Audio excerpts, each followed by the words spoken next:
on Nova Legends podcast, I have our high school coaches panel, our esteemed panel, getting ready to kick off the 2025 season. With me tonight, I have Carlos Poindexter, Hayfield, two-time state champion coach, and also played at Hayfield. I got Doug Craig, who won a state championship, I think in 2017 or 16 coach, and then got to the final last year. And all these guys have a bunch of regional finals and district finals to them as well. I got Coach Sherman Rivers from Patriot. Coach has been to the final at least, I think, 3 or 4 times, and as a player, several times at Potomac. And David Houston, they call him Mr. Postseason. No matter what happens in the regular season, no one wants to see West Potomac on the draw in the postseason. Coach played at West Springfield. Hey, good to see you guys. Thanks for doing this. Thanks for having us on, Julie. Yeah, of course, man. Sure. Always look forward to Always this. great, man. Appreciate it.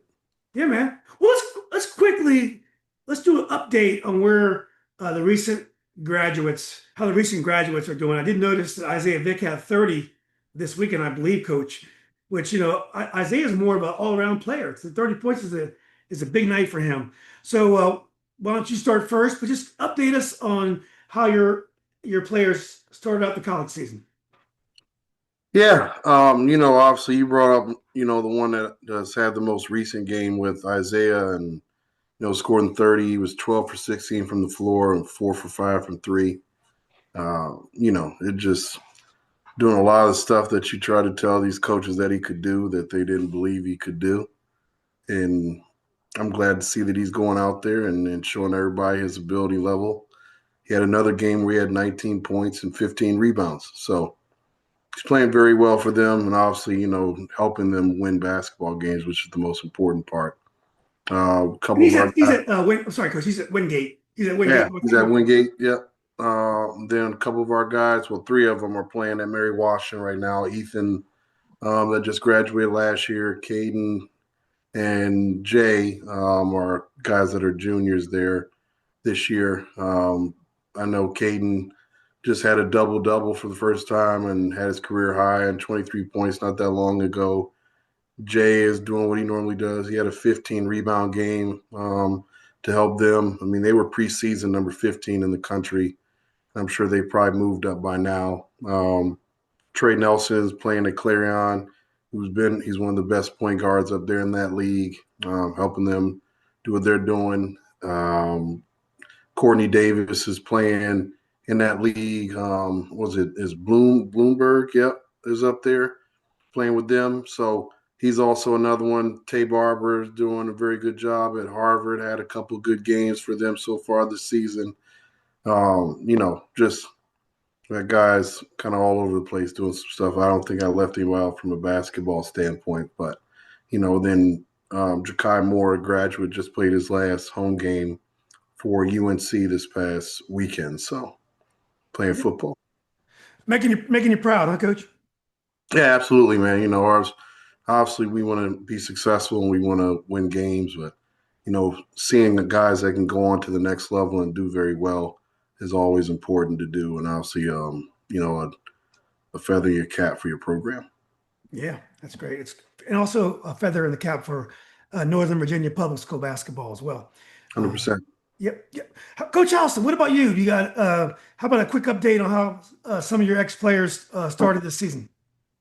Yeah, I mean we don't have a ton of guys that are still playing. We had some guys that were playing, and we got a couple D3, JUCO guys. But I had a really cool experience. One of my kids, BJ and Kruma, that played 4 years for me, came to my basketball camp since he was about 7 years old. He had a game. He plays at Eastern Mennonite. He had a game 2 weeks ago, I think, and they played Mary Washington. And one of my closest friends in life's son, Preston White, plays for Mary Washington, who also came to my camp since he was 4 years old. So the two of them got a chance to play in the same court, same time, coming through our gym and, learning basketball a long time ago. So I really enjoy those things, seeing kids that were kids, like legit 5 years old and 6 years old, had a goal, wanting to go on and play. And, and then to see them playing against each other on the same court at the same time was really cool. So he's playing out there, and I have a guy, Terrell Neal, also playing in college right now. So, we got a couple. I got a big senior class this year. We got a few guys that we think can go on, and but what I love is like, I mean, all my guys are in college somewhere. Whether they're playing or not. They're not necessarily playing college, and some of them are playing. I got baseball guys playing and football guys playing. But the goal is to get out there and do something. And use the skills that we're teaching them through basketball, to somewhere in life. So, I'm excited about all those guys. That's awesome, Coach. That's good work. Let's go to Coach Craig. I saw that Ryan Corallo signed with York, which is interesting because I know Theo Burke is there. So why don't you talk about Theo? And you got a lot of kids, the Donovans. Catch us up on the Cavaliers in college. Yeah, we got currently have 5 guys playing at the next level.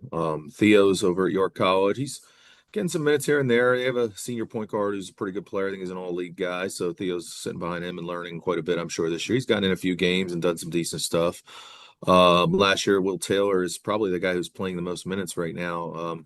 He's playing at Case Western Reserve. He's probably in their top 8 or 9 and gets a chance to play every game, plays anywhere from about 10 to 15 minutes a game. That's great. Yeah, Colin Morgan is at Framingham State. He has not seen any action yet.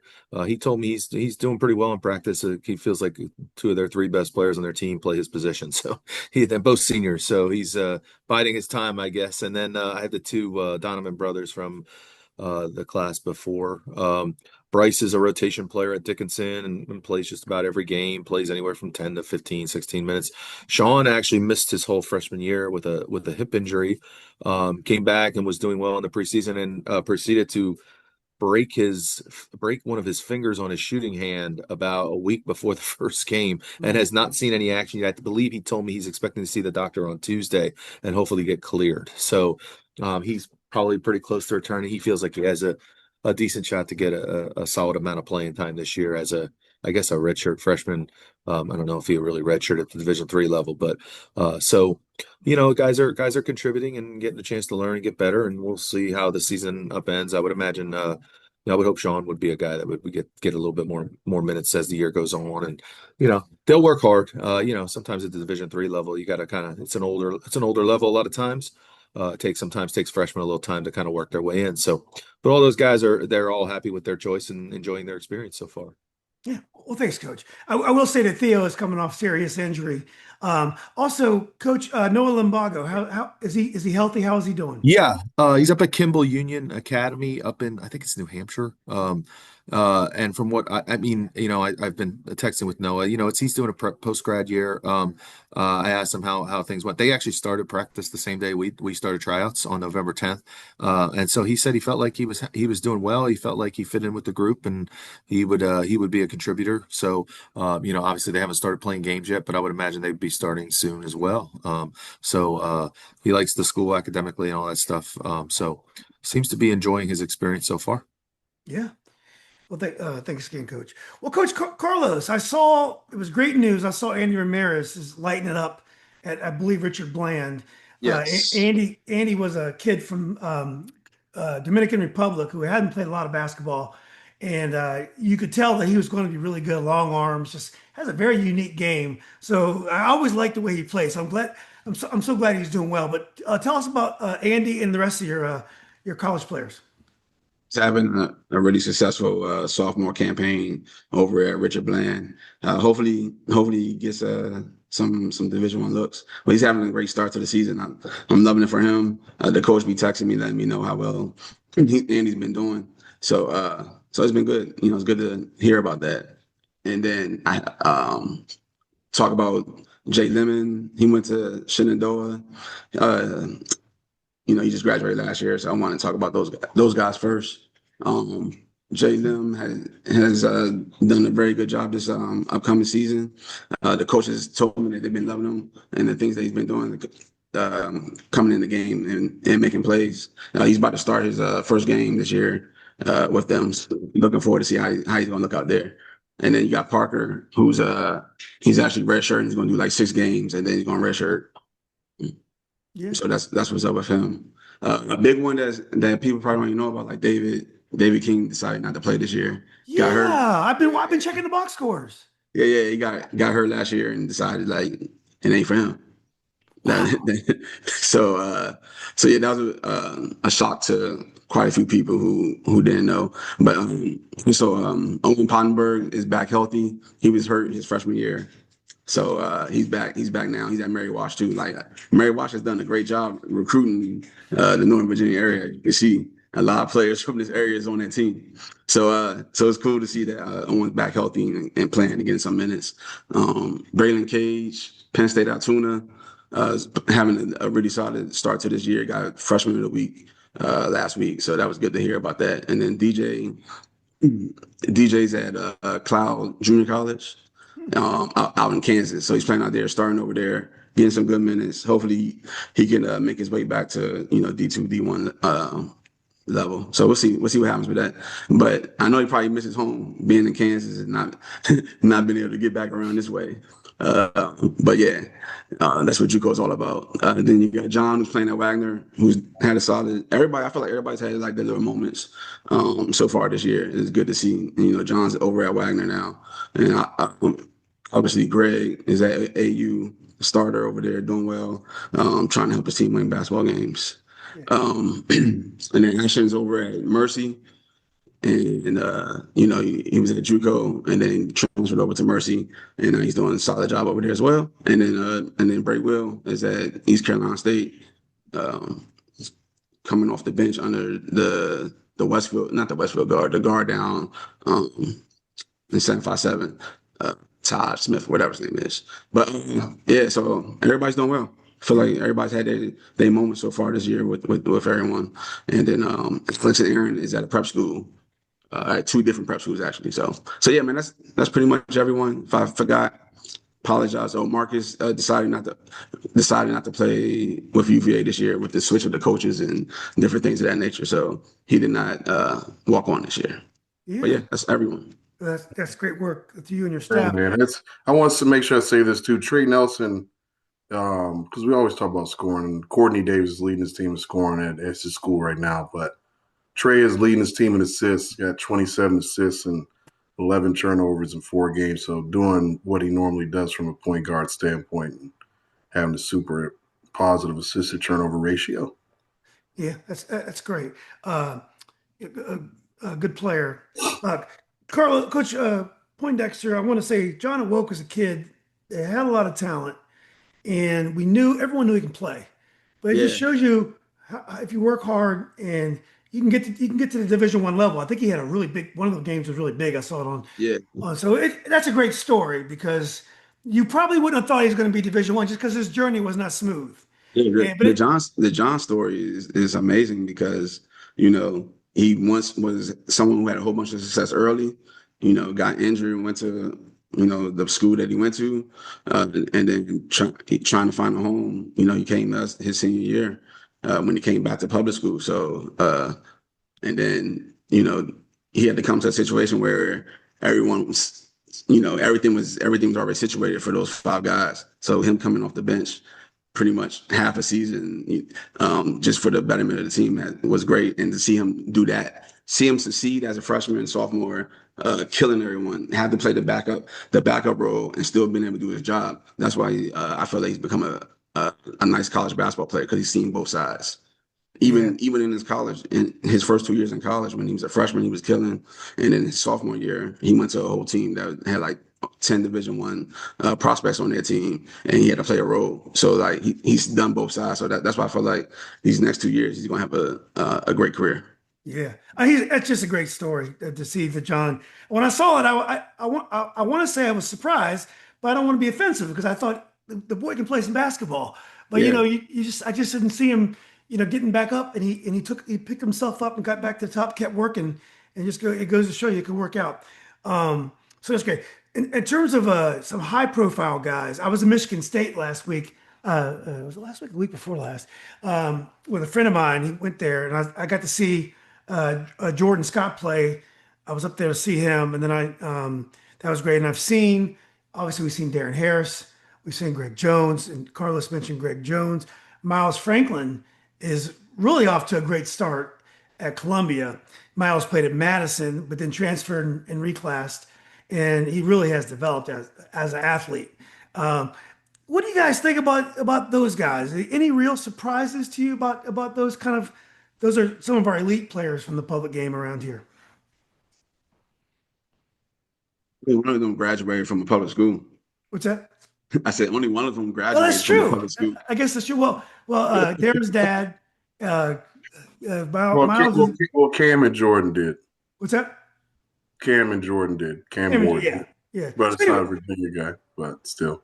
So, have you guys? What do you guys think of their progress? Are you guys happy where they are? And Pretty interesting. Michigan State, a top 25 ranked team, beat Arkansas at home, another top 15 ranked team with two public school guys playing top 7 minutes. I'm just saying. I mean, I know public school kids can't play and they can't possibly stack up, but two public school kids in the top 7 at Michigan State from the DMV, both freshmen.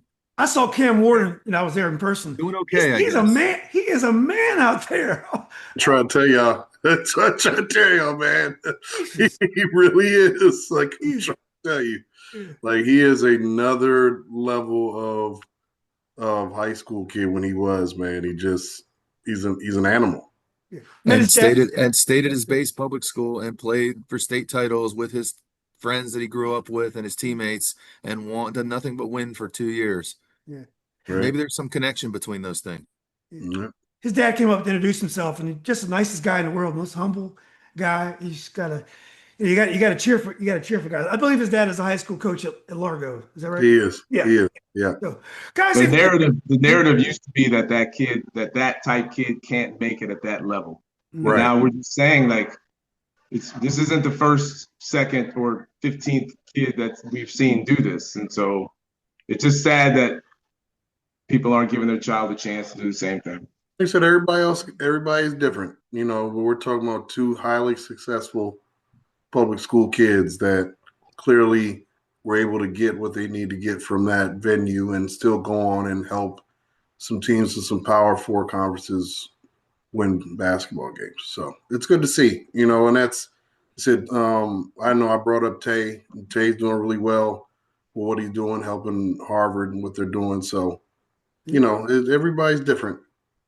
guys, if a player doesn't work out, you have a kid go to Mary Washington or wherever, and he doesn't work out, do coaches remember that? And I'm not saying hold it against you, but just remember it, or is it understood? Like, you coach the kids up when you have them, and then once they're gone, it's on the coach. I mean, Yeah.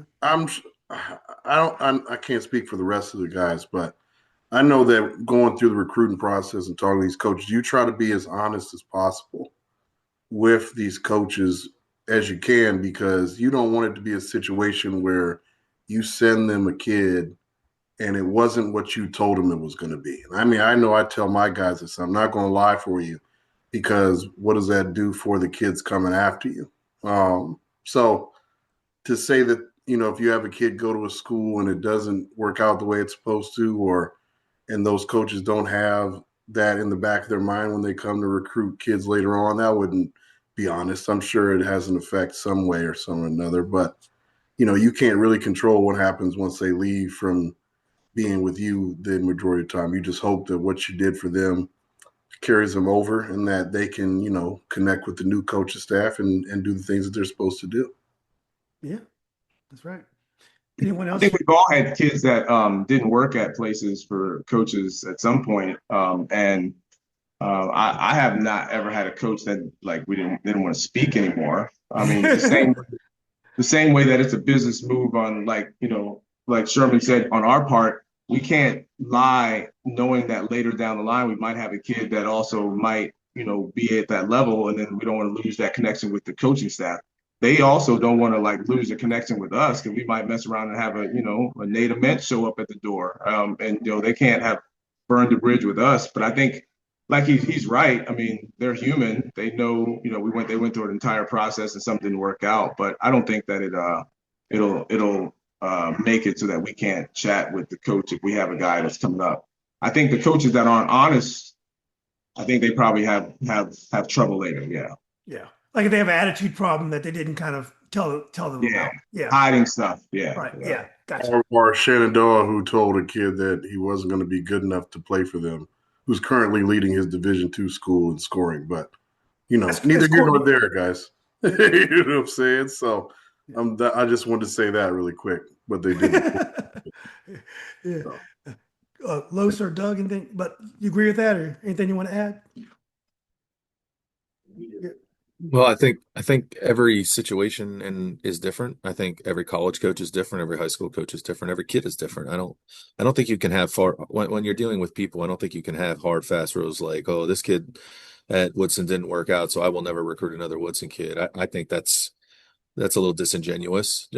Sometimes it's the kid doesn't work out. It's not necessarily the kid's fault. Stuff happens. And I think that, I think as like I think a lot of these schools know, the programs that kids are generally prepared to play at the next level and are consistently, turning out guys that can play. And it's not just the coaches on here. There are other coaches as well. And not every kid's going to work out, but that's the game. Not every kid works out from a private school. Not every kid works out from charter school. Like it's just there's a lot of things that go into whether or not a kid works out or not. A lot of it I think has to come down to the individual kid. Just I think some kids when they get to the college level, they've almost reached a point where like, okay, I made it, and the work ethic doesn't continue. Or the kids who end up being really good are the ones who stay hungry and keep working at things, and they get better when they get to the college level. And that's hard to evaluate. Just like, college coaches make mistakes on evaluations on kids too. It's an inexact science. So they understand because they go through the same thing. Yeah. I think so. Yeah. Carlos, want to add anything to that or? Oh, no, I just feel like, when they come to recruit, they recruit who they recruit and they want who they want. So, if things don't work out with another player and they come back and they want someone new, Yeah. Cool. it is what it is. That's how it Yeah. is. Yeah, exactly. Well, let's talk about how the first 2 weeks have gone. Any surprises in tryouts? Any kids show up that you didn't know about? And then how the scrimmages and where your team is right now. Why don't we go in reverse order? So, Coach Los, why don't you go first? Surprises? Not really. Nah, we didn't have no surprises. We moved up a sophomore that we didn't think that we were gonna move up late after tryouts, but there was like no real surprises. Everyone that's here, starting Land and Judy his senior year, him, Gavin Payne, the brother of Ryan Payne from 2014, and then you got Grant Cage, the last of all the cages, yeah, that's been there. So it's good to see the last one, come through the program, see how he has, how good of a career he's gonna have. So it's cool to see, just all the maturations. Like now he's the last one, and now it's his time to show and prove and see how good of a season he's gonna have. And then I got a couple other seniors, Josh Brown, who's a guy that came through the program, never started on varsity, and now he's going to be a starting four-man. So it's good. He's a senior this year. And Rodney Carmichael, who came off the football field, a little banged up right now, but as soon as he gets healthy, he's expected to have a great season. And looking forward to see how everything go. I got the freshman point guard, CT Christian Toe, who's had a good fall season, and looking forward to see how his freshman year is going to pan out. Young talented kid, and who's not shy by any means. He's a ball player, so it's good to see. Looking forward to see how all that. And then I got a sophomore guard that is coming into his own a little bit, and his name is Chase Jackson. And another kid, AJ, he's a kid that I had on JV last year as a junior, and now he's about to be a senior, and he's going to put up a lot of points for us. He's a kid that's going to, flirt with starting, coming off the bench, trying to figure out how best to use his abilities. So trying to figure, make it all mesh with the team. So once I figure that out, I think we're going to be a solid team. Looking forward to everything. Yeah. And Coach, as a freshman, when you think about a point guard being a freshman, is that a tough position for a freshman, or any position is tough for a freshman? It doesn't matter if it's point guard or. I feel like any position is tough, but that point guard position is really tough because, you got seniors who want the basketball. It's their turn. It's their turn. You graduate 98% of your team. you think the next man up is their turn. So those guys want the basketball, and you got a young kid like him who's coming in there trying to lead them, and I think he can hold his weight. So we just see, we just gotta see. I know Doug knows all about having a freshman point guard, as of late, and whoever else, everybody. I mean, everybody on this panel has had a freshman point guard at the time, and just try to build him as quickly as you can. Hopefully by January, February, he's ready to go for the playoffs. Yeah. Well, he's got a great pedigree. I Yes, think great both his pedigree. parents won a state championship in '99. I believe. How'd your scrimmages go, or how are they going? Yeah, our first scrimmage was BI. That was nasty.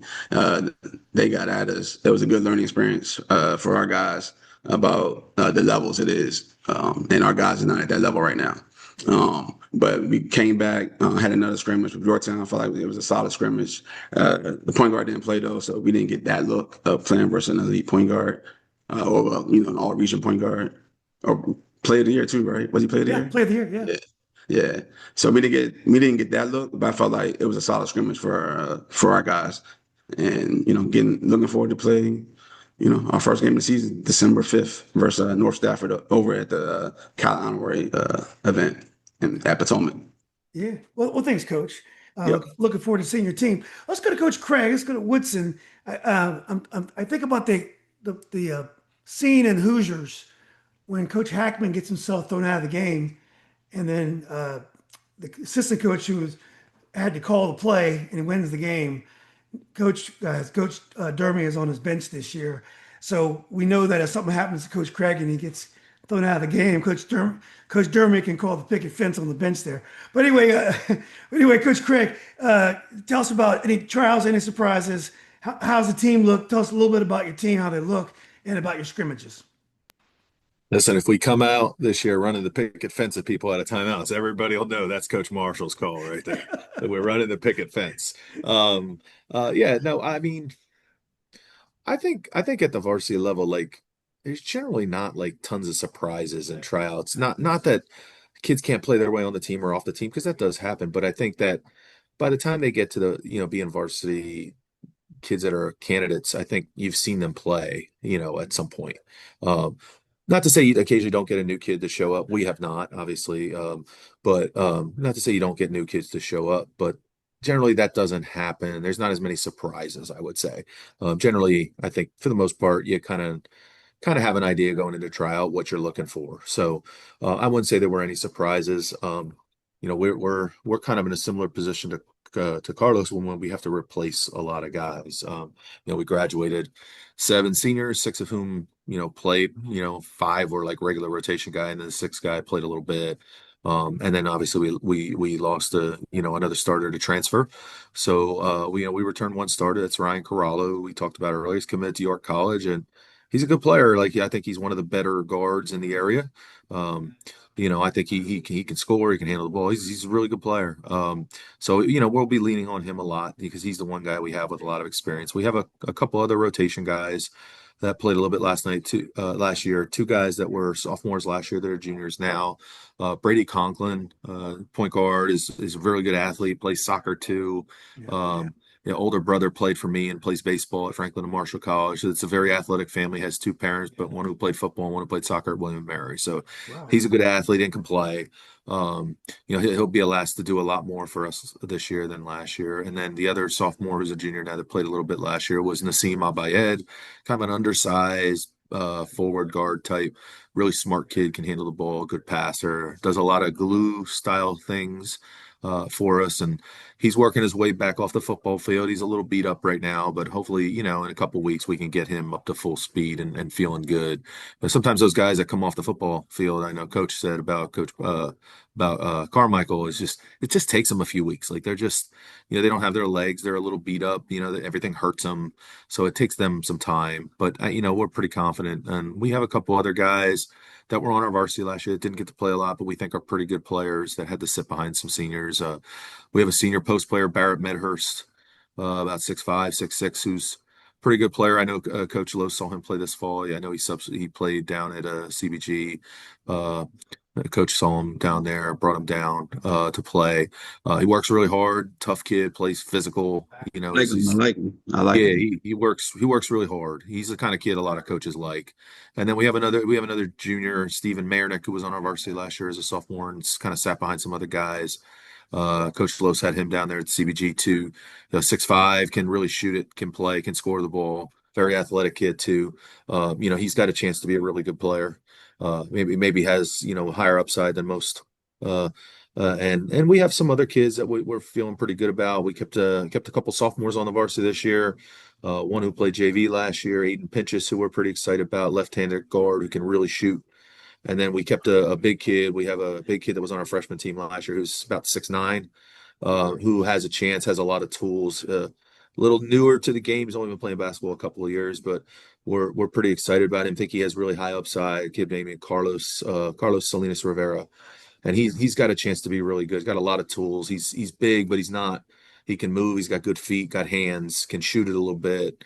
He's got a lot of stuff to work with. So we're excited about those guys. And we have we had a JV team that was 13-2 that we're bringing some guys up that we think can contribute. And so, you know, early in the year, everybody's excited, right? Like, Yeah. there's a lot of kids that can play. And we scrimmaged Centerville the other night on I want to say Thursday night.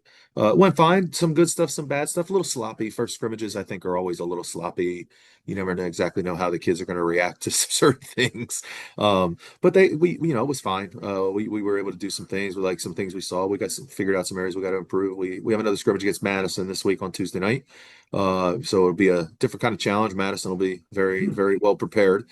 So that'll be a good challenge for our guys too. But it's tough when you lose so many guys. I'm sure Coach Poindexter would say the same thing, right? You lose that many guys, it's always tough because you call out a drill in practice, kids look at you like you have two heads, like they don't know what to do. But it's also exciting too to have kind of a new group to coach and new personalities and figure out how it's all going to mix together. We're not as prepared early in the year as we were last year, but that doesn't mean we can't have a good season, have a good tough out, late in the season where you want to be good anyway. Yeah. That's a little bit of sandbagging there, coach. And and last year, even though you had an experienced team, you did graduate 2 6 6 6 7 guys. So Yeah. whenever you replace guys like that, even though you had a lot of great players, that requires a little bit of juggling to kind of reform your lineup, which you did obviously. I think it's important. Like when I never understand this when I sometimes hear other coaches like, "Oh, I don't really care what my freshmen do." I'm like, I do, like because some of those kids are going to play meaningful minutes for you at some point. Like, I think that's one of the things that I think everybody on this panel, their lower levels, they make sure that their lower levels are well coached and well prepared and drilled so that when you have guys graduate, you can bring guys back. Yeah, absolutely. Well, thanks, Coach. Let's go to Coach Halston. What's going on down at West Potomac? Anything interesting happen at tryouts? Tell us a little bit about your team and about your scrimmages. Yeah, I agree with Doug in a couple of ways. Like you don't have a lot of surprises. I don't think good programs have tons of surprises at tryouts. I think we have so many opportunities that we give that we know a lot of the guys. I mean, we don't always know who some of our subs will be and some of our rotation guys, but when you're talking about your main cogs that you're running your stuff around, you kind of know who those guys kind of should be. I'm really proud of our program because we just, you guys are talking about, freshman programs. Doug was talking about that. Like, I really felt like this was our year 4 years ago that we were going to have. I knew I had a couple of really, really good seniors. We were going to have a really solid class that could, carry a lot of guys. And, we've lost a lot of those guys in that class. Unfortunately, 3 weeks ago, I lost my shooting guard, Brendan Forte, who was a starting shooting guard for us last year. He broke his foot in football. And so, he's out. He's, was a really good player for us and just a good kid for our team. It's a really sad part. He's just a really good kid, worked really hard. His brother played in our program, won a region championship a couple years ago. So he is essentially, that's the third player in that class that, we've lost and the time that they came in as ninth graders. But in saying that, like, I'm so proud of how we've handled it because of the way that these guys I got a really senior laden crew this year because last year we were all rookies. I had 2 seniors last year. The rest of the guys were all rookies. And just going through the first 2 weeks, just 1 year later, I can see how much different, how much better these guys are that are now leading us that, would have been in many people's eyes, second fiddle type guys or maybe bench type guys that are now going to have to lead us. And they did last year. They helped lead us to a Final Four, to a district, championship game opportunity. So I'm really happy with the way that my freshman coaches and JV coaches in my program have prepared all these guys that are going to be captains, are going to be the guys that are leading us. So we got a really senior team. I come back with 3 starters from last year, or actually everybody that I come back with, almost everybody had a chance to start last year. Most of these guys played in the game against Carlos and Final Four game, and almost all of them played in the second overtime or the first overtime of the game. So the way, but again, I have about 30% of my team plays football. So getting those guys, getting their football legs back, we open up with South Lakes, in a couple of weeks against Desmond. So we're not, we're going to be rough. We might have 27 fouls, I don't know if we'll score 27 points. We'll have a lot of fouls, something like that. But, the kids have figured out how to learn. They learn how to win. We know, in our league, it's going to be very challenging to win, but, they have bought into what it takes to win. Winning without, so-called superstars in our class, they're guys that know how to win and how to play in this Patriot district in our region. So I'm proud of that, proud of my program for being able to sustain, without, you guys are talking about losing people. I mean, we lost a lot of guys, and, for various reasons. And so to still be, we finished second in the league last year, to still be somebody that's, have an opportunity to be one of those teams standing. I think I feel confident with us that, come January, February, we'll be good. We'll be good to go. Yeah. All right. Well, thanks, Coach House. I'm sure you will. And if not, I know you'll be definitely ready in late February, like you always are. So Coach Sherman, I want to ask the same question to you. Tryouts, how'd they go? And it sounds like those are conversations that go smoothly these days. You kind of know who you're going to have. Talk about your team and your scrimmages. But first, talk about your son, Anthony Rivers. It must have been awesome to watch him play quarterback for Patriot this year. He's proven he's a better athlete than you are, Coach. Listen, anytime my kids can do better than me, I'm all about it, man. So, it was really cool to see, obviously, being a freshman, and not only that, being a young freshman. He was 13 years old when camp started at the beginning of August. So to get his opportunity to really, accelerate and really push and do a whole lot of stuff with the opportunity he was given, went 8-1 as a starter, threw for over 1,000 yards, had 14 touchdowns. I'm super proud of him, man. And just, seeing he got to see that there's levels to it. And obviously in the last game, playing against Woodbridge is a really good football team. You got to see what that looks like. And it was funny enough because, as athletic as they are and how they were flying all over the field, and I think they have a chance to win the whole thing.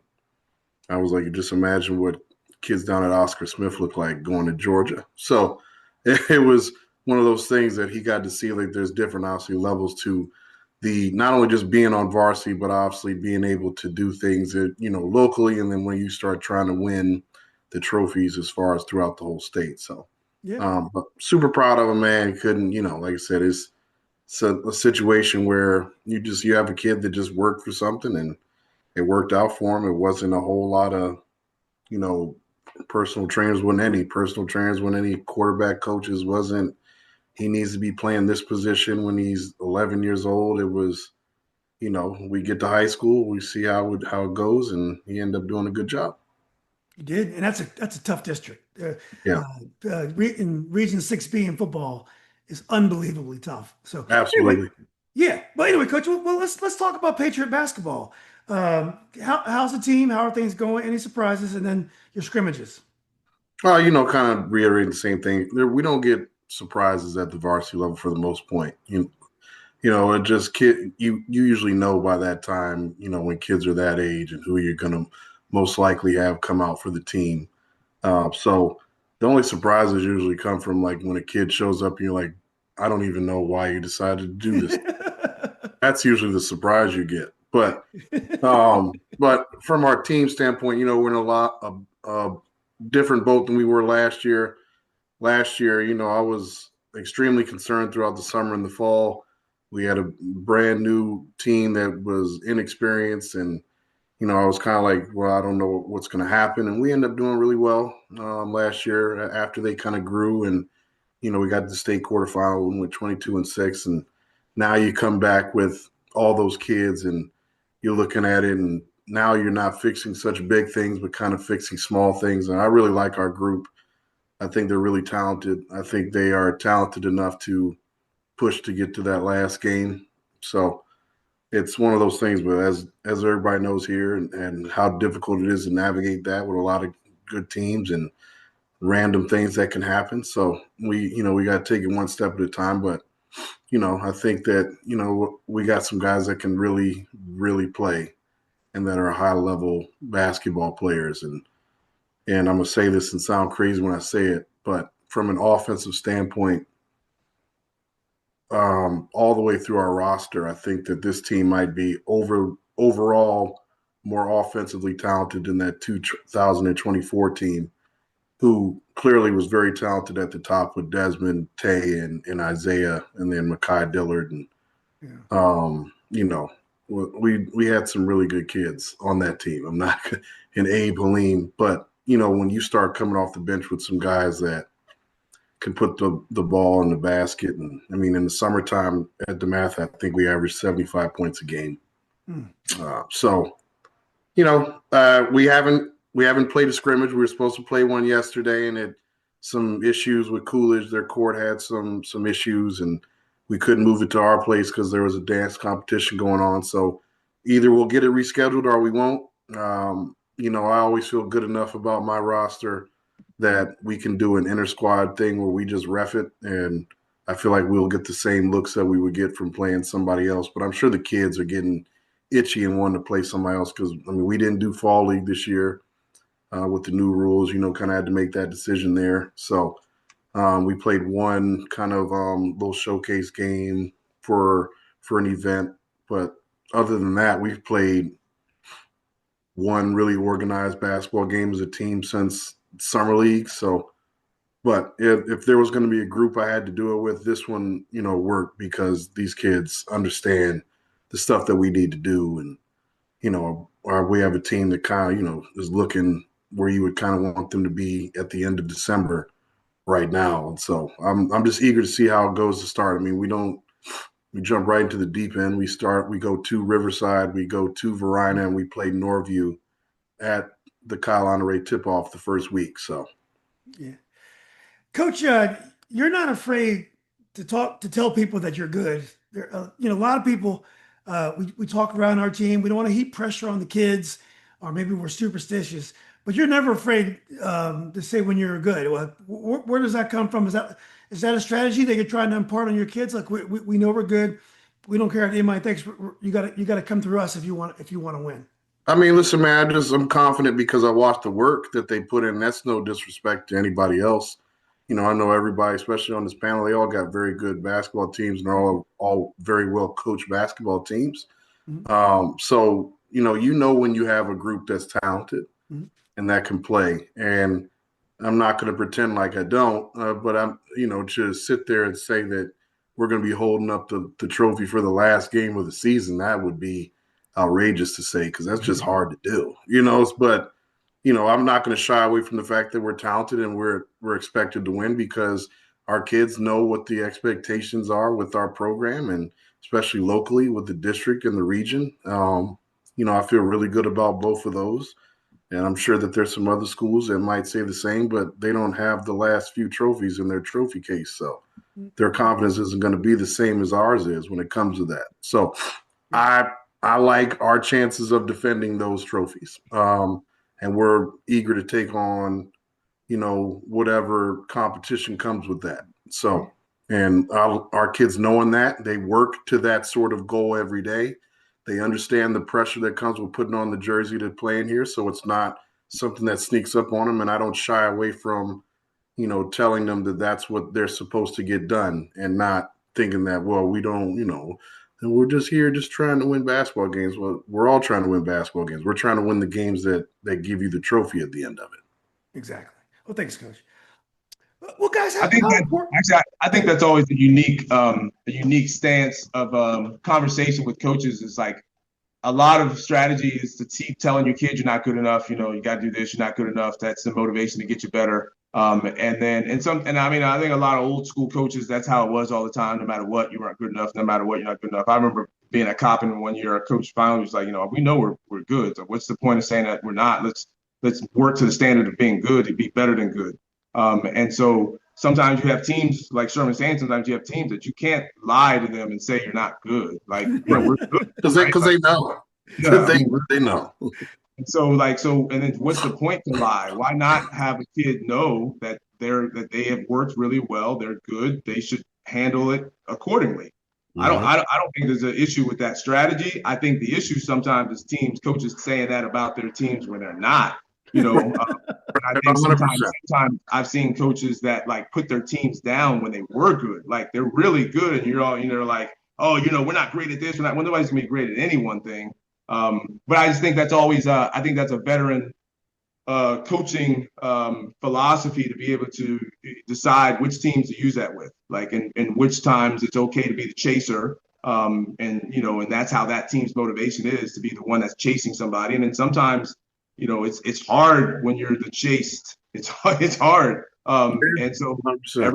every team isn't equipped to handle knowing that every gym you go into, you're going to get that team's best effort. Every team you have isn't ready for that. And so Right. I that's the cool part of high school coaching, because it can change legitimately one year to the next. And it's not, and no longer that we can say that we're holding 4-year squads and 3-year squads. We know annually we got to make that decision. So I just wanted to piggyback off something you said earlier. For sure. I mean, you guys, you know, last year I was not saying these things. Me and Los talk about all the time. And, you know, Los, you know, was in the boat I kind of like was in last year. I was like, man, we're not good. I don't know what's going to happen. But you know you're going to be talented. The kids don't know what it takes to be good. And so those are the teams you're like, you're not as good as you think you are. Or you're not good because of what the team did before you. Are you good enough to do what you're supposed to do? And I feel like this team is good enough to do what they're supposed to do. Last year, I would have told y'all I said, no, we're not very good. I don't know what's going to happen. We got talented players, but they do not understand what it takes to win night in and night out at this level. And last year, I remember those kids were talking about state tournament. I said, I don't even want to hear that from you guys. You couldn't even win at Wakefield. You know, so that's not something we're going to talk about until you prove otherwise. Now they should be talking about it because they've proven that they can do it. And so it's now you got to go out, like you said, and be in the hunted. You know, we don't have that luxury, and it's been a long time since we could walk into a gym and sneak up on somebody. We just don't. People are going to prepare for a certain level of basketball, and they got to have the right mindset to be able to go in there and get it done. Now wait a second, Julian. You better jump all over him, because when I said that about my team earlier, you said I was sandbagging. Now I said, why is it I always get bagged with the sandbagging? I lost everybody. Everybody's gone. It's a whole new team, but I'm sandbagging. You're sandbagging, but the Patriot Conference is the best district in the whole country. Listen, I can't believe it. If Mike Desmond was here, he would be calling everybody out right now. He would. Exactly. Well, guys, how important is it to win in December? Can you have a great season and your team be ready in February if you lose several games in December? I mean, so, you know, how do you approach wins and losses in December? I mean, I can go first. How high you want to be at Nova Hoops? I mean, it's right. Hey, listen, winning in December is nice. I mean, but at the end of the day, it doesn't mean anything. You'd like to get off to a good start. You would hope that it's going a certain way, but you know, I think that these times are more so about kind of challenging yourself and doing different things. That's how I view it. Because no one's going to care if you have 6 or 7 losses if you win the last game. So, yeah. Do you have to win? Do you have to learn how to win, though? I mean, if you're, some teams do, you know, and it's like I said, everybody doesn't do the same stuff in the off season, but you know, the off season is different from the regular season. So, you know, I come from the sort of school of thought that I want to challenge ourselves with as much tough non-district games as I can to see what team that we have or what we need to work on to win those games. you're going to pretty much understand what it takes to win within your district because you've been around there a long time. You've seen those guys coach. You got an idea what kids are coming back and who plays this and who does what. It's really figuring out what you have to do when it gets to February because you don't have enough time to fix everything then at that point. You have to kind of have an idea of what those teams have with limited time to scout them and really how your team stacks up against that sort of competition. So I like to play some tough teams throughout. And obviously December, you have Christmas tournaments and things of that nature. But that's really where you're kind of figuring out what sort of team you're going to be and how you can point them in the right direction come the rest of the season after the new year. Absolutely. Anyone else want to jump in about what importance you put on December record? I mean, I think it ultimately. Carlos, did you want to go? I'm sorry, I didn't mean to cut you I off. was just going to say it's just always good to get certain type of matchups early on in the season, just to test yourself to see how good you think you can be versus another top opponent. So I just think it's like those showcase type games that you want to play in December and have some fun playing versus some opponents that you don't normally see or that's going to test you to take it to another level than what you've been playing at. So you want to see both sides of the coin, and that's what I look forward to in December for the most part. That's how I like to do it. But Carlos, you remember when you guys played Patriot, open up that season? There must have been 3,000 people there. Yeah. I mean, that game meant everything. I mean, the intensity of that game was like a game in March. It was. Yeah. So I mean, I guess that was that a rematch? That was a rematch of the state final, or It was what was supposed to happen. It was a rematch of what was supposed to happen. We screwed it up. Sherman ain't do his job, man. Right. So, but I mean, it goes along what we say too. It's like that. It was a big heavyweight matchup to start the year. To kind of, all right, let's see it. And I like it, first of all, man, because it gets everybody kind of excited for the season. It was great. So, the average fan, when it comes to it, like, you get those matchups early of like teams that are really good. It's no different than how you see them in college basketball when you see, Kansas playing Duke or Kentucky playing Michigan State. Why not play those games? It's just like take your team, go play it. It doesn't hurt you. It's not like football where they're PowerPoints. You might not see that level caliber of team within your district play. So why not play it? Yeah, it was amazing atmosphere. I mean, everybody was there too. Yeah. Doug, did you want to jump in here? Doug and South Lakes played each other, right?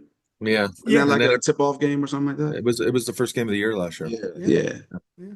Yeah, and then after we lost that, everybody wrote us off the rest of the year. Nobody talked about us. Yeah, I thought when I was there for that game. You guys did not look impressive that game. No, I mean we had assistant coaches online saying Woodson's an easy dub to other people. So I don't know, Yeah. I think a lot of this depends on what kind of a team you have coming back. If you have experienced guys that have been through the battles and you're trying to refine things, you can schedule really tough games early. I think if you have a team is a little less experienced, maybe not quite as confident. You're looking to get some games where maybe they can get some confidence. I think also the league you play in matters with this because I mean we all joke about with Carlos like hey the national district has almost been the Hayfield Invitational the last 3 or 4 years. He has a lot of games in his district that are not very competitive, so he's trying to find non-district games that I don't want to speak for Carlos, but he's trying to find non-district games that can challenge his kids because when he plays district games, he's playing his bench a lot of those games for a lot of those games. And that's not, I'm not being disrespectful to the other team in the league and coaches who work really hard. It's just that the last few years, they have been way more talented than a lot of the teams in the district.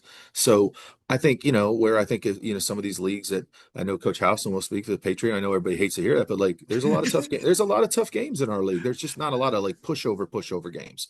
So, it's a little bit different kind of scheduling, but I think it ultimately comes down to like what you feel your team needs.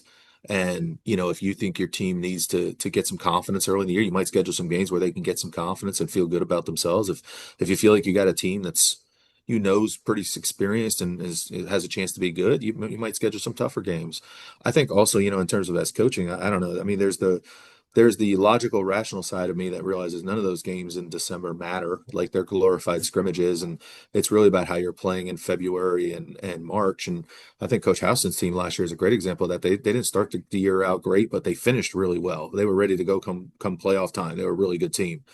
And then there's the irrational side of you as a coach that like doesn't want to lose any quarter in a scrimmage. Like that's just because we're all competitive people and we're insane on some level. So I think it kind of depends. You know, it can fluctuate year to year. I don't know if there's a hard and fast philosophy other than you want to get your kids prepared by the end of the year to be playing meaningful full games at the end and let the chips lie where they may.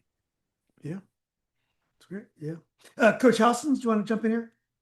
Yeah, I think everyone starts at a different spot. You know, some teams have football guys, some teams have kids that got injured, some teams have, you know, whatever various reasons. And so no matter, even though we all start on the same date, you know, like we had a scrimmage, and some like last year, I don't think we had any scrimmages with all of our players. Our football team lost after our second scrimmage. So they, you know, our starting spot wasn't the same as everybody else's. I think I know early in my career, I know I looking back, I put too much pressure on trying to win the holiday tournament. You know, trying to get your kids to peak at a point where you're winning the holiday tournament. That's a big, you know, there's a trophy and all that stuff, and it makes like it's a big, you know, it seems like it's a big deal, and it is, you know, and it means something to the kids, no doubt about it. But in the sense of how does that determine the rest of your season, it has nothing to do with it. And once you start getting to the district and regional tournament, nobody's asking, did you win the holiday tournament at such and such place? I think trying to figure out your rotations, trying to figure out the toughness of your team. You know, I like playing really tough early games because I like putting my teams in like really uncomfortable positions and places to see how we handle that. You get knocked down and how do you get back up? And, you know, that bus ride home, you know, if you didn't do well, you know, how are you handling that? And that a lot of that, and, you know, helps to see how you guys are going to be when you get ready to get into tournament play or get into regular season. You know, like Doug said, our league is good. So once we get into league play, we don't have a game that we know you're just going to walk in and win. Those early games against really good opponents, I think they mean a lot more in the big scale of record to other people that are not coaches on the panel and not coaches that understand the stuff. And so sometimes that spills into social media to make it mean more of a game than really what it is. But for us, we use it, you know, to figure out a rotation, to figure out is the stuff that we thought that we would work for our team this year, is it working? We now have enough film. We've now played some good teams. We've now seen how teams have, you know, responded to certain things that we did new. You know, we put a few new things in last year. We got a couple new things in this year. You think you know what it's going to look like till you play another good team and see how they react to it. So, you know, we use it for that. But overall record in December, not as important. No. Yeah, that's what. Well, thanks, Coach. I know I'm gonna get a hard time from Sherman on this, but I think on paper, Loudoun County is the toughest area that, this season, going into the season, just because they had a lot of the top players came back, and the Potomac Falls, Stonebridge, not Briarwoods, but Broad Run and Heritage, and also Tuscarora, very tough on paper. But you know, being tough on paper is different. Doesn't mean you're tough on the court. Like, you know, the Fairfax County, Fairfax, Arlington, Alexandria teams, the schools are bigger. The competitions, I think the games are a little bit more physical.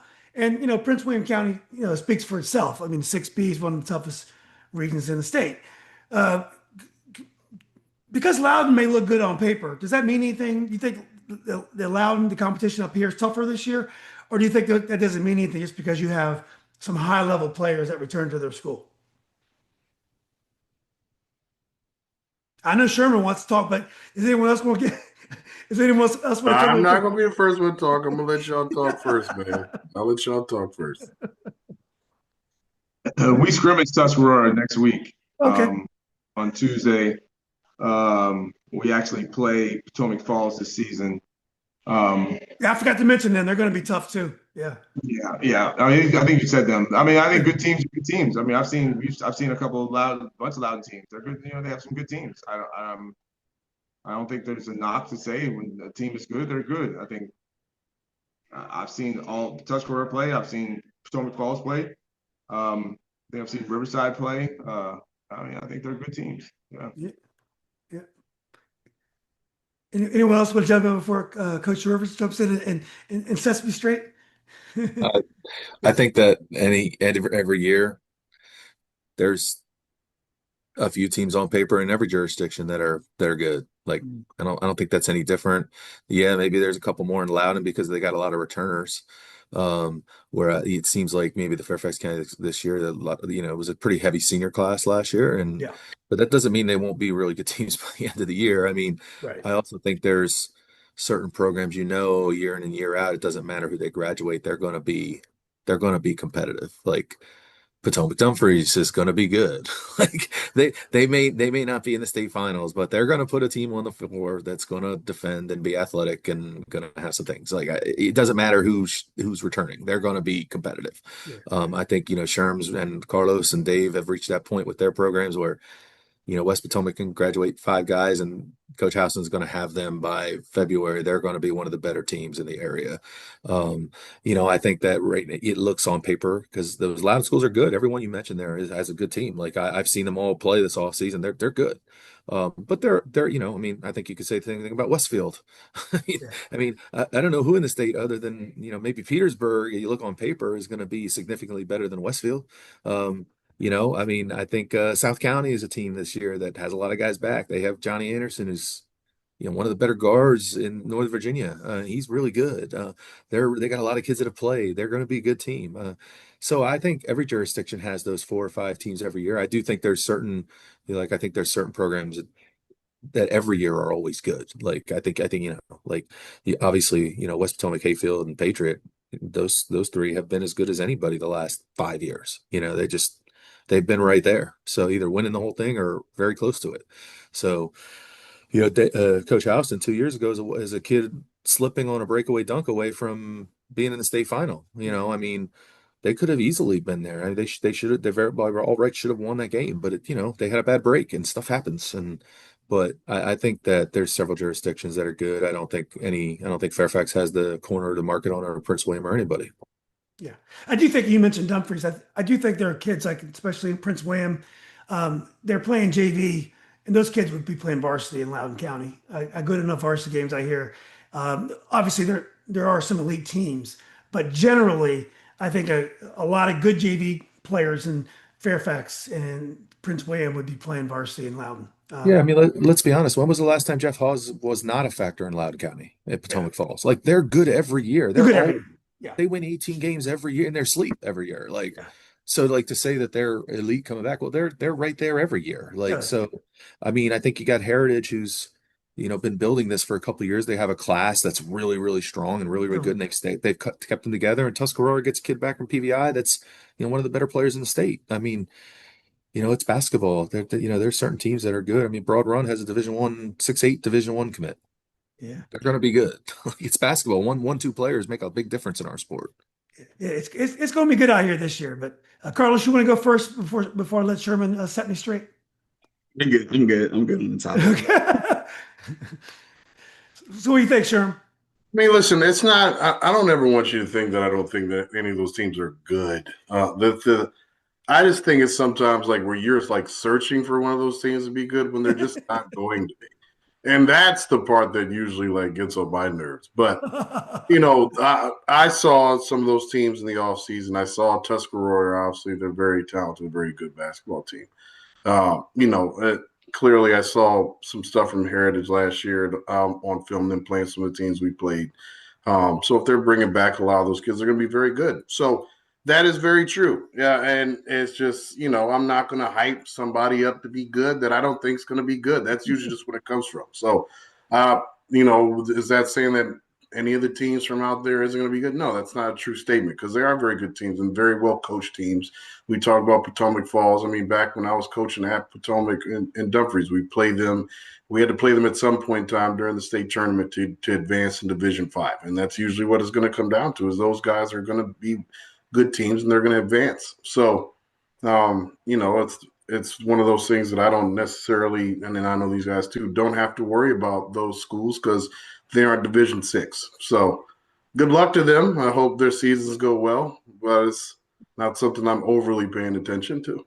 Yeah, that's it. Yep. Well, it wasn't as many fireworks as I was trying to create there. So I know let's. what you're trying to do, man. I was trying to get a clip, trying to get clips so I can post on Instagram. So, let's go. We talked about a lot of the good players and teams coming back. Any changes? Anything you guys have seen during scrimmages or anything that has changed your minds about who's going to be good, and any other players that have come to mind in the last several weeks? You could like just any stuff. changes? Yeah, any change. We talked about Yeah. Westfield, Yorktown. I mean, all you guys. Yeah. Westfield's loaded. We all know it. And We all Kevin knows it. I And mean, they got the. I Kevin feel will like be they got the the best first one team. to probably start sandbagging when you ask him about it. And he'll say things like they have to learn how to win, which are all great things to say. But when you are loaded at every position, you have point guards, you got wings, you got size, and you have a coach who is a very good coach who has done it before. So you have to assume he's going to figure out how to get them going in the right direction. So I'm going to almost put everything on the fact that they're going to be the preseason number one. I know that's who I voted for. I don't know about you guys, but so they're going to be very good. You know what I'm saying? So they were one of the schools that didn't lose key guys in the quote unquote transfer portal of high school basketball. For as good as like I think that my team is going to be, we lost 2 rotation guys. 3 if you want to count the one that left before the playoffs last year. So, but I still like the team we got. Potomac lost their best player, so they're going to have to make some adjustments. But I think they might have had a couple kids show up that are going to help them be good. So, we talk about December basketball. We're really going to see what people are, because a lot of what people might have been in the summer is going to be different now, because there's going to be different guys within their rosters that are going to be playing some key minutes. So to say, has anything significantly changed? Some of the key players, I know Forest Park lost their best guard coming back. He went to a private school as well. Gainesville lost their best player. He went to a private school. So those things make it different, but we're not going to really know until they start playing games without those kids. And what is Lowe's laughing at? Somebody think I'm going to say something. Hey, Gainesville gained a private school guard too, though. Quietly, like I said, no one talking about it, but they got a very, very talented private school guard. Who's that? Who's this? We scrimmaged Gainesville yesterday. Yeah. Was he good then? And it's a young kid. How'd he look? Yeah, solid. I mean, yeah, solid. So they lost some size, but he's solid. Where's he from? He went to John Paul. Yeah. So, good for them. Yeah, it's like you said, it's but it's you got to wait and see. And I think they open up with Woodbridge at home. And we have to play Woodbridge as well, so I'm probably gonna go check that one out and see how it goes. But Woodbridge has a couple kids that they had that aren't coming, but you guys see it. I'm sure some of those football kids are going to play basketball, and they're super athletic over there. Osborne's got a new coach. I'm sure a lot of those kids are going to come out and play that might not have played before. And I mean, you got Caleb Smoot's, Fred Smoot's son, who's a big time athlete, caught like 15 touchdowns. You got to think he can do something on a basketball court. So you have to kind of wait and see what's going to happen, because even in scrimmages, that doesn't tell you anything, because like Dave talked about, if you got football kids, you're not doing the things that you probably are going to do or playing the type of rotation you're going to play until those kids are done playing. Yeah, that's right. Yeah. Coach Carlos, the juniors from Yorktown, they got a post player and they got a wing guard. It's a good player. I can't think of their names. How did they look against you guys?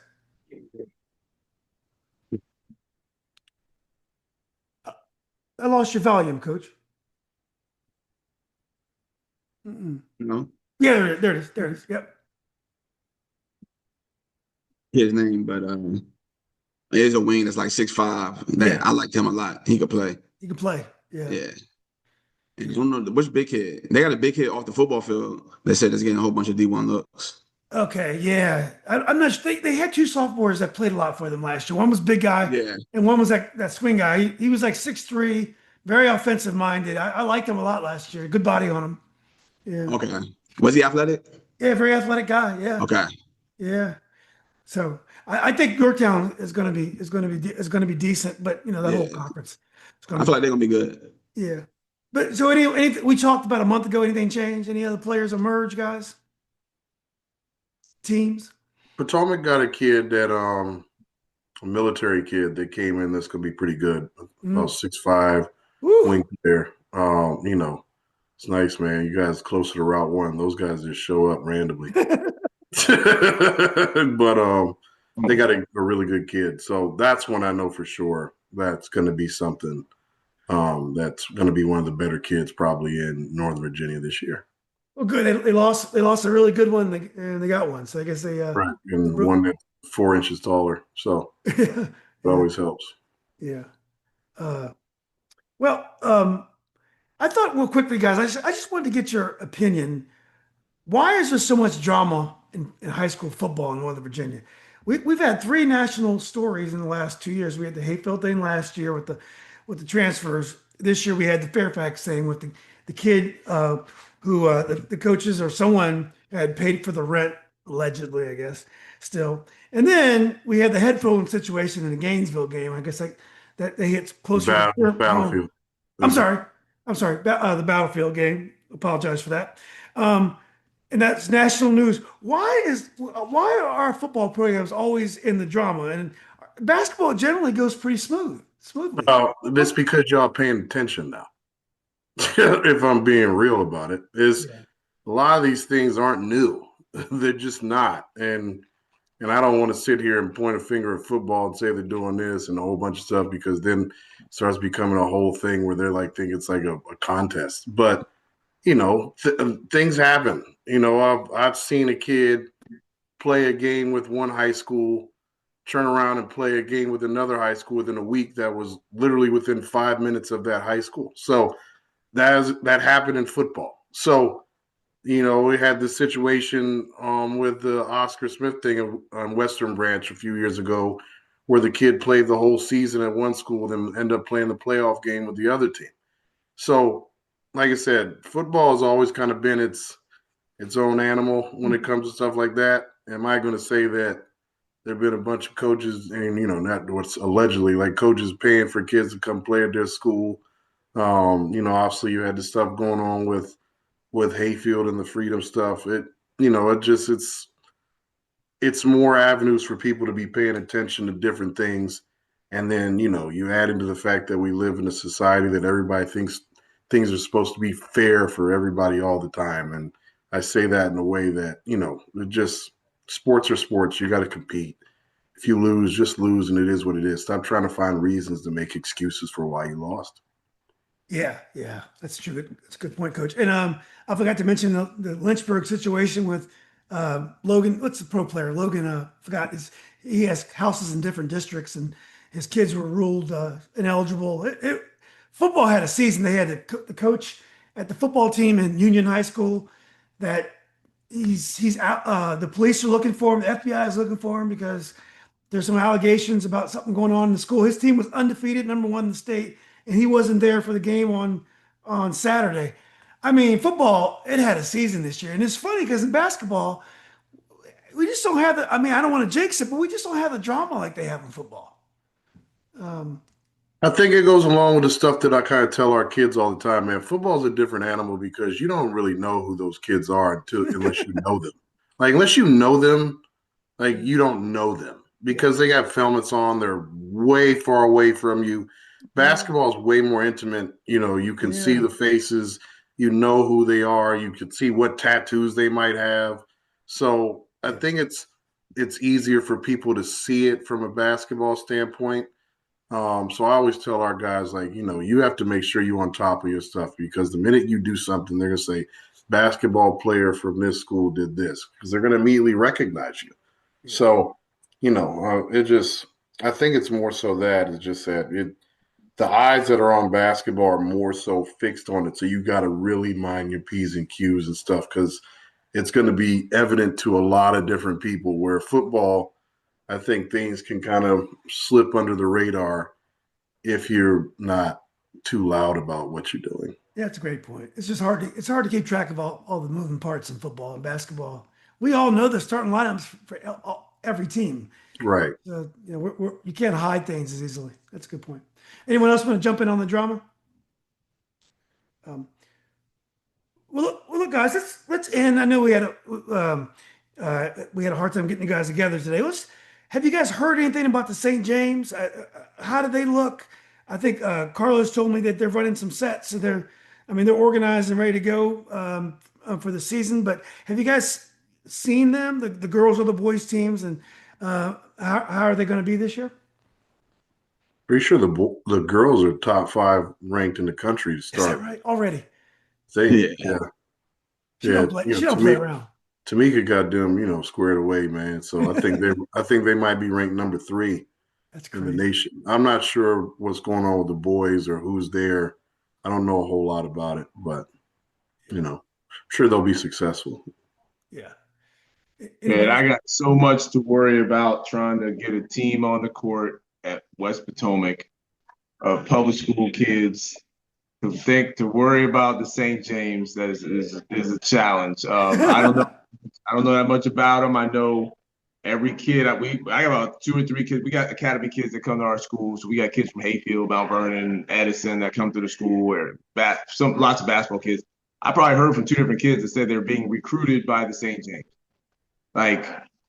There's St. James is going around everyone telling everybody in public school that, you can come to St. James. We had a kid that said he was going to go there, but then of course they're recruiting nationally as they're trying to become a national powerhouse. So I hope it doesn't harm us. Hopefully good for them though. Hopefully they have a good season.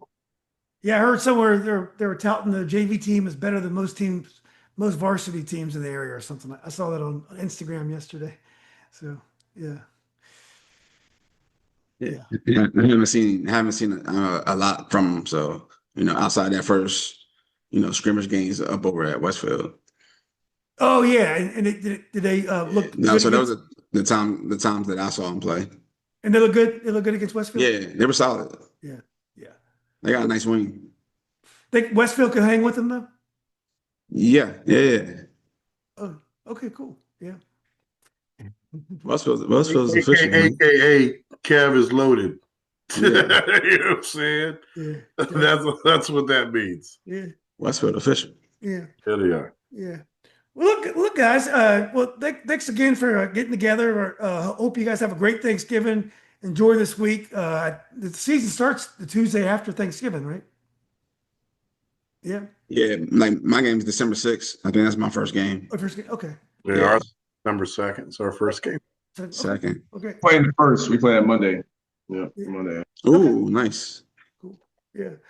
Well, Doug, look, when you everybody. play? What's that? And I was asking Doug when he played. Tuesday, December 2nd, December 3rd, whatever that Tuesday is. Yeah, it's the 2nd is a Tuesday. Yeah, okay. Yeah, we open Chantilly over there. Everybody get their FHS subscriptions squared away so we can all watch each other play and pretend like we don't care. And we'll get back to doing what we do, staying up till 3 in the morning watching film, being complete psychopaths. Exactly. That time of year. Back. Yeah. Yeah.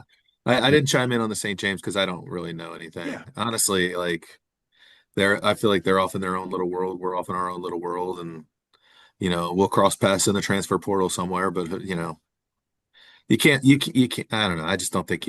I just think kids are. It's not just the public schools anymore. I think kids are just transferring everywhere. I mean, DeMatha lost their starting point guard. DeMatha can't even hold all their kids anymore. So where did he go, Doug? Lehigh, is that right? Lehigh, yeah. Yep. I mean, it's DeMatha. Like, where are you going that's going to get you more notoriety than being the starting point guard at DeMatha? I mean, that's got to be top 20 gigs in the country, and they can't even hold all their players. So the fact that they take kids from public schools, I don't know. I just think the more we talk about them, the more air we give them. So I think they're off in their world doing their thing. We're doing ours. We're all trying to help kids. So that's the way I look at it. Yeah.